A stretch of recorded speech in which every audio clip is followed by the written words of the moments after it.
presenta Sanatorio Otamendi, idea original sobre la experiencia profesional del Dr. Juan Pablo Sojo y de sus pacientes.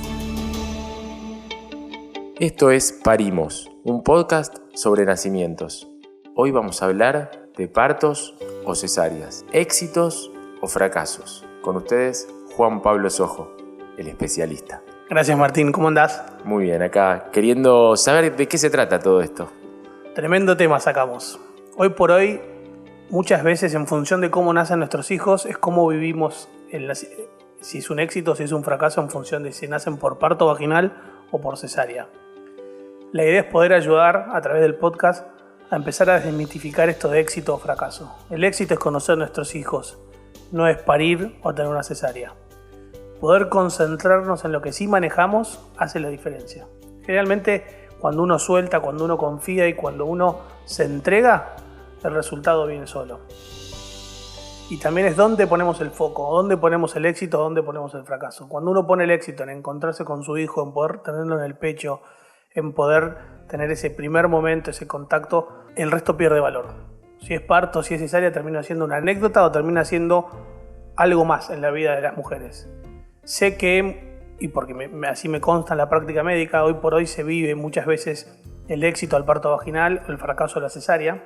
Algunas que otras mujeres eligen la cesárea, pero hoy le quiero hablar a todas aquellas mujeres que no pudieron tener su parto vaginal y que lo viven como un fracaso.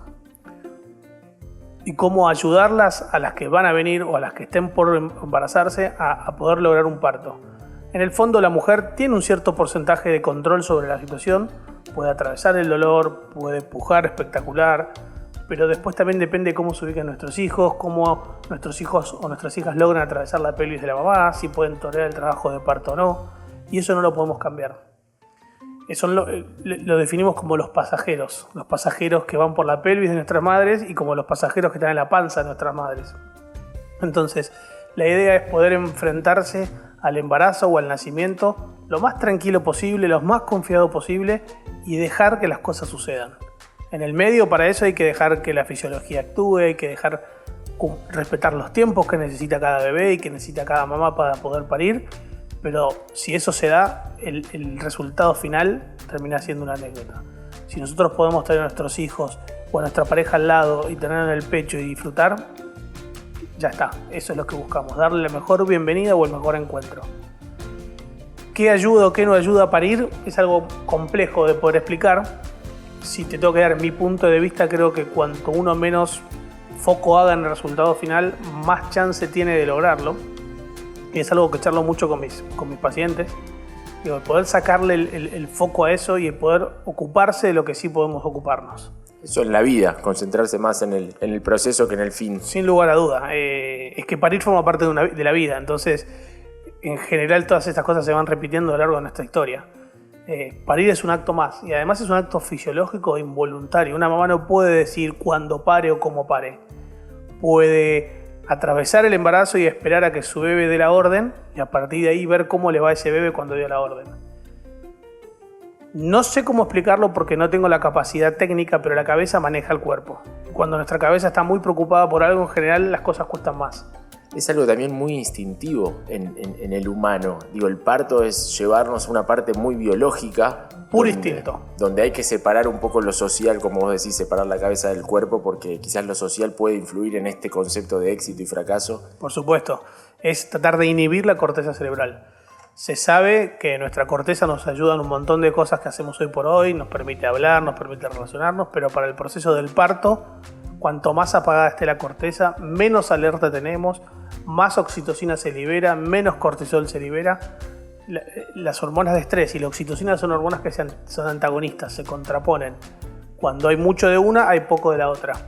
Entonces, poder inhibir la corteza cerebral es primordial para poder lograr mucha oxitocina dando vuelta para el proceso del parto y para que nuestros bebés a través del torrente sanguíneo y a través de la lactancia puedan absorber esa oxitocina, que es una hormona del amor, como ya hemos tratado en otros capítulos, o la importancia que tiene la oxitocina en nosotros.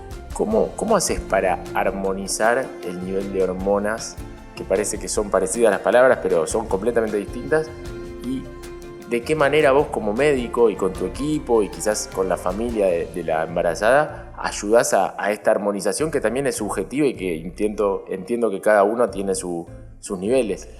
Bueno, lo intentamos, por así decirlo. No sé si lo logramos siempre porque es algo complejo y que requiere de mucho laburo personal, también de cada persona, pero es por ahí ayudando a esto que te decía, a estimular lo menos posible la corteza. Durante el trabajo de parto específicamente es permitiendo a esa mujer que se conecte con lo que siente, que se conecte con el cuerpo y tratar de no hablarle, tener las luces bajas, tratar de interrumpirla poco, porque cada vez que le interrumpimos, cada vez que le hablamos, cada vez que prendemos una luz o que entra alguien o sale alguien de la sala de partos, la corteza se activa. Es generar un ambiente. Sí, es cuidar el ambiente.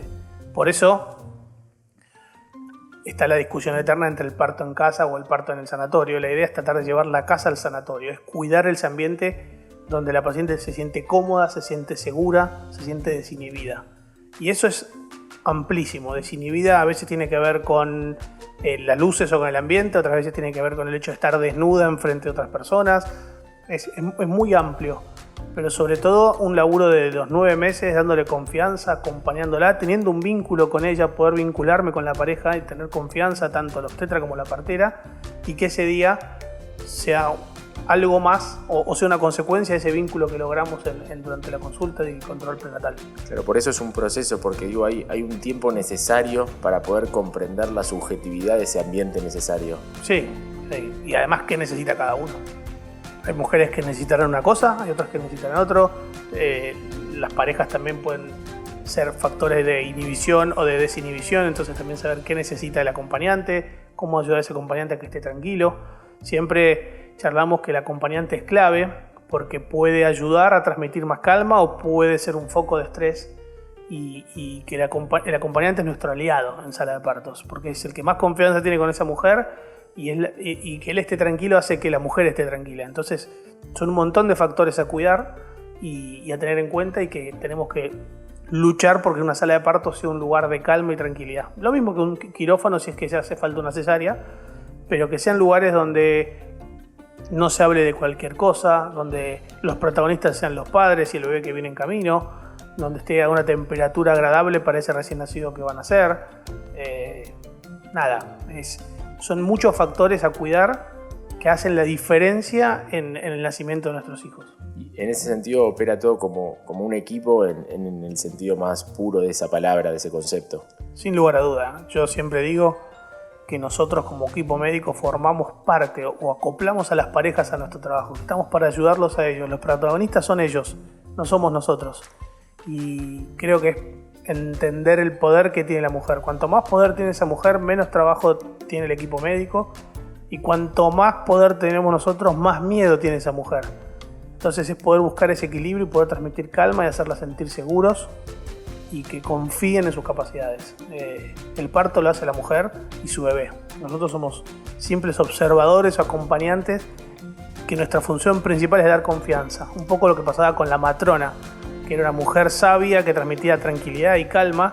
Y bueno, ese es nuestro rol, transmitir tranquilidad y calma desde al lado, darle una mano, darle un aliento, motivar a que se puede, sacarlas a las mujeres de esto de no puedo. Muchas veces sucede que te atraviesa el proceso y te cansás o estás agobiada, y decirte sí podés, vamos para adelante, falta poco, hace la diferencia. Y volviendo al tema del episodio, que es parto, entendido como parto vaginal, parto natural o cesárea, la cesárea no termina siendo un fracaso, sino un recurso, que se llega en ese momento como una herramienta médica para poder ayudar a parir. No lo podría haber dicho mejor, es un recurso más. Está la anestesia, está la cesárea, están los forceps, está el banquito para parir el banquito. ¿Pero qué son los forceps? Forceps son los instrumentos que se usan para extraer al bebé cuando hace falta que nazca rápido. Pero igual, nada, lo que quiero destacar es que la cesárea es un recurso más.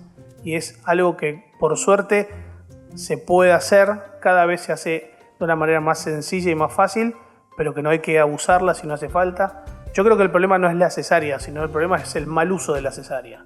Y ahí es donde se radica el gran tema del fracaso. Van a haber mujeres que van a poder atravesar un trabajo de parto espectacular, con mucho o muchas horas de trabajo de parto y otras que no. Y entender que el éxito es conocer a nuestros hijos, no es parir o tener una cesárea. Y en tu experiencia como obstetra, deberás tener un montón de ejemplos, pero me parece que tenés unas invitadas para hoy para contar su experiencia. Sí, hoy trajimos a dos amigas, a Mica Vázquez y Muni, que son amigas mías, son amigas entre ellas y que compartieron el mismo obstetra, y las invitamos para que nos cuenten un poco cómo fueron sus experiencias distintas. Bueno el obstetra, ¿no? No lo sé, vamos a ver qué dicen. Una fue Mica Vázquez, que tuvo una cesárea, y Muni, que tuvo un parto vaginal, así que nada, escucharlas a ellas ahora. Mica Vázquez tuvo un trabajo de parto y ahí decidiste hacer la cesárea. Sí, arrancó con trabajo de parto espontáneo, rompió la bolsa, la vimos en un momento en el sanatorio, después se fue a la casa y volvió más o menos en las mismas condiciones. Y Balta, que es el bebito de Mica, estaba cansándose y decidimos cambiar el plan. Ya hace casi 4 años que nació Balta. Yo moría de ganas de que sea un parto natural. Todo el mundo habla y lo lindo que es parir naturalmente y de lo especial. Y bueno, y lo que es la naturaleza. Y hice un curso en donde me preparé mucho para poder llegar a eso. Y bueno, era mi mayor deseo. No sé si porque de verdad lo deseaba o porque era un poco lo que se decía en mi entorno en ese momento. Me acuerdo que el 30 de diciembre rompí bolsa y lo único que decía es, bueno, se viene el trabajo de parto y ¿cómo será ahora? ¿Cómo será el parto? Todo lo que hablamos con Juanpi. ¿Tendré que finalmente ponerme anestesia? No. ¿Tendré que inducirme? No. No pensaba mucho en la opción cesárea porque es como que, no, si mi deseo es que nazca natural, obviamente que así va a ser, ¿no? Como que tuve muchas horas de trabajo de parto. Me acuerdo que lo llamé a Juanpi y le dije, Juanpi, creo que rompí bolsa, no sé, siento como chorritos que me salen, como si me estuviera haciendo pis. Bueno, él ahí me hizo todo el seguimiento, fui a verlo a la clínica, me hizo tacto, me dijo, mira, todavía todo está dado, sí me dice que fisuraste bolsa, pero falta, puede parar, perdiste el tapón mucoso. Bueno, me acuerdo que estuve ahí 1 hora y pico con él, nerviosa, me temblaba todo, me imaginaba mi parto, lo había hablado mucho con Jero, mi marido, con Juanpi, en todas las sesiones que lo habíamos ido a ver. Me volví a casa a las 9:30, 10 de la noche con Jero, y desde las 10 de la noche hasta las 2:30, 3 de la mañana, trabajo de parto en casa, contracciones sin parar. Todo parecía encaminadísimo, tenía contracciones cada vez más seguidas. Finalmente Nuria, la partera, nos dijo, ya está, vénganse porque estás teniendo contracciones muy seguidas. Y cuando llegué me dice Nuria, el cuello está un poquito blando, pero no está borrado y no hay dilatación. Vamos a esperar un poco. Y yo ya empecé a temblar, a pensar en la opción de la cesárea, que es una gran opción y otra de las maneras que nuestros hijos vengan al mundo, o sea que es maravillosa. Pero yo tenía tan en mente que tenía que ser un parto natural y sentía tanta presión y tanta culpa conmigo y con Jero, porque yo le decía, yo voy a poder, va a ser un parto natural. ¿A poder qué? O sea, como que después, hoy con el diario del lunes lo veo tan diferente. Bueno, cuestión, estuvimos un rato en la sala de parto, las contracciones se aceleraban, a Balta le empezaban a bajar las pulsaciones y en un momento me acuerdo que Nuria me mira y me dice, Mica, vamos a tener que ir a cesárea. Me acuerdo hasta hoy y me dan muchas ganas de llorar, un poco de emoción y un poco de angustia, porque en ese momento yo me acuerdo que lo miré a Jero y le dije, perdón, no pude. Como mucha presión, no sé si social, si esto de qué es lo que leemos, si es que el parto natural está romantizado. Y le decía, y Juanpi me decía, perdón, ¿qué, Mica? ¿Vas a parir a tu hijo? ¿Tuviste todo el trabajo de parto? ¿Por qué pedís perdón? ¿Vas a tener el parto que soñaste? Y yo le decía, sí, Juanpi, va a ser el parto respetado que yo quiero, va a ser con la música que quiero, con las luces apagadas, voy a tener mi primer minuto con Balta en mi piel, lo van a dejar cerca mío. Y me dijo, te prometo que sí. Y así fue un parto soñado, fue un parto que hoy me sigo acordando y me caen las lágrimas, obviamente porque fue el momento más feliz de mi vida y donde más vulnerable y entregada estás, con un equipo maravilloso que repetiría 1.000 veces, con Juanpi encabezando y Nuria, la partera, y todo el equipo maravilloso de enfermeras que trabajó. Y fue un parto maravilloso. Muni tuvo un parto vaginal, Carmen nació por parto vaginal, sin anestesia. ¿Sin anestesia? Sin anestesia. Una fenomenal la flaca. Yo quedé embarazada en el 2021 tras un tratamiento en una fecundación in vitro, precisamente. Y una vez que quedé embarazada estaba obviamente tan emocionada porque no se me había dado antes que fui a buscar lo que yo creía el mejor obstetra de todos, porque me metí de lleno en el tema de los partos. Y yo estaba como un poco, voy a decir, como tomada por la situación de que yo quería un parto vaginal o natural, no sé bien cómo se le dice, pero lo quería sin ningún tipo de anestesia, sin nada. Realmente hice absolutamente todo, me informé. Me parece que estuvo buenísimo eso. Siempre soy una persona que va con la data en la mano para tomar las decisiones y demás. Pero sí hay una charla que me quedó muy en la cabeza cuando fui con Juanpi, que él me decía, vos no te preocupes que vamos a hacerlo mejor, no te preocupes que vamos a hacerlo mejor todo el tiempo. Y yo siempre venía un poco como con la cabeza pensando que todos los obstetras siempre te quieren llevar a una cesárea, ¿no? Bueno, que este no era el caso. Yo había elegido una persona que no me iba a querer llevar o no iba a querer planear sus vacaciones en base a un parto, entonces me iba a mandar a cesárea por eso, pero tampoco no lo conocía del todo, y más en pandemia. Pero me quedó muy marcado esto de decirme como, ¿sabes qué, Muni? Lo importante es en ese nacimiento es que vos y tu bebé estén bien, estén sanos y salvos. Y de verdad que me lo habían dicho de varias maneras, pero en esa charla a mí me bajó una ansiedad como muy grande, como decir, sí, pará, ¿qué estoy queriendo hacer? ¿Qué estoy como encaprichada con algo? Sí, vamos, él está igual que yo, en la misma postura que yo, para querer buscar lo mejor para mi parto y lo mejor para mi bebé. Y si lo mejor para mi bebé y lo mejor para mí es que esto salga de una manera natural y sin anestesias como yo lo deseaba, y además yo me la banco porque es mi decisión de bancármela, entonces va a ser ese el camino. Ahora, si él en el momento ve que, no sé, mi bebé está perdiendo pulsaciones, los cuales yo no voy a tener acceso a ese tipo de información, creo, el tipo va a poder tomar la decisión correcta de decir, bueno, no, espera, frena hasta acá y vamos a una cesárea. Tuve un parto soñado y realmente se dio como yo lo soñaba en algunos aspectos. Tuve un parto vaginal, lo tuve sin ningún tipo de anestesia, fue precioso y súper respetado en todos los sentidos, donde yo me pude hacer todo mi trabajo de parto acá en casa, también con mi marido. Entonces sí, me recontra preparé y todo lo que hice anteriormente me sirvió, pero también me sirvió mucho esta charla, como hay un punto donde tenemos que soltarlo. Y me gustó ese medio, sobre todo también para decir, bueno, me voy a la clínica, me interno y estoy tranquila ahí, todo ante cualquier cosa, y lo pude tener como yo quería. Como conclusión, podemos decir que el éxito es el parto, y que sea natural, que sea cesárea, son situaciones que se definen según el proceso que recorrió cada familia. Sí, y decirte que el éxito es encontrarnos con nuestros hijos, o está puesto, o el éxito es donde uno pone ese éxito. Si lo pone en cómo nacen o en lo importante que es para ellos conocerlos.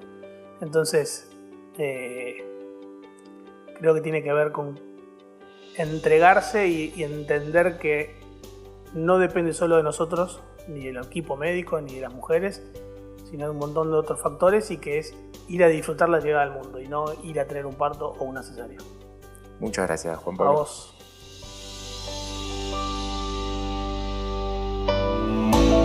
Presentó Sanatorio Otamendi, idea original sobre la experiencia profesional del Dr. Juan Pablo Sojo y de sus pacientes.